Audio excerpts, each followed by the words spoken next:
بسم الله الرحمن الرحيم. اللهم صل على سيدنا محمد وعلى آل سيدنا محمد صلاة تنجينا بها من جميع الأهوال والآفات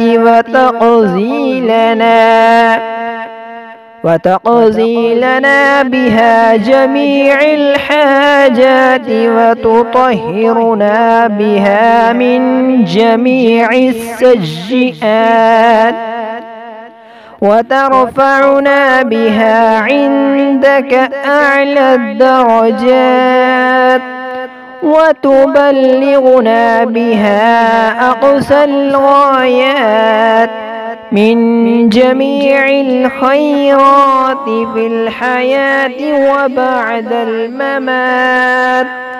إنك مجيب الدعوات ورافع الدرجات ويا قاضي الحاجات